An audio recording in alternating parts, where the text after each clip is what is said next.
Nesse fim de semana, começou o Campeonato Brasileiro e a primeira rodada teve 33 gols, segunda maior marca histórica desde 2006, quando a competição passou a ser disputada em pontos corridos por 20 equipes. Boa noite, Boccagi. O que justifica tantos gols na abertura do Brasileirão?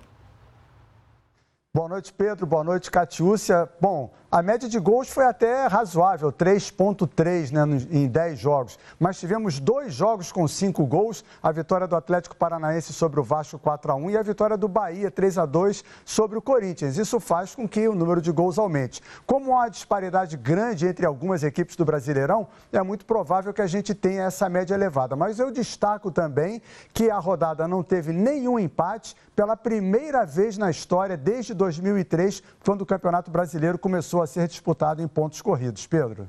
Agora, Boccagi, 3 equipes cariocas apresentaram um péssimo futebol e já preocupam a torcida pela possibilidade do rebaixamento. Em São Paulo, exatamente o contrário.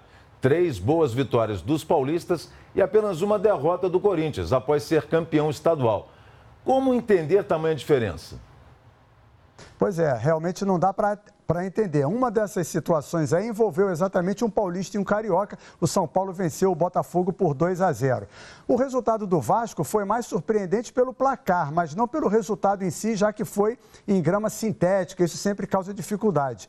O Flamengo teve um resultado muito positivo contra o Cruzeiro, que é rival direto na luta pelo título, e outro resultado muito bom foi a vitória do Santos fora de casa sobre o Grêmio. Outros 2 candidatos ao título também, Catiúcia.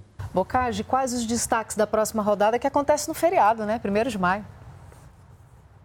Exatamente. Temos a rodada agora no meio de semana. Na quarta-feira serão 7 jogos e outros 3 jogos na quinta-feira. Curiosamente, no mesmo dia em que teremos jogo da Liga dos Campeões da Europa. Para quem o torcedor vai dar mais atenção, né? Mas nesse meio de semana eu destaco o jogo entre Internacional e Flamengo. O Internacional vem de derrota, precisa vencer de qualquer maneira dentro de casa para se recuperar no Brasileirão. E um outro destaque no jogo em São Januário, no Rio de Janeiro, entre Vasco e Atlético Mineiro. O Vasco sofreu uma goleada na primeira rodada, precisa de uma recuperação de imediato para não começar a sofrer pressão, fazer contas já na segunda rodada. Então é um jogo que eu destaco. Na verdade, as 2 partidas, Internacional e Flamengo no Beira-Rio e Vasco e Atlético Mineiro em São Januário. Vamos ver se pelo menos agora temos algum empate no Campeonato Brasileiro. Pedro e Catiúcia. Obrigado, Boccagi. Boa noite e bom programa. Boa noite.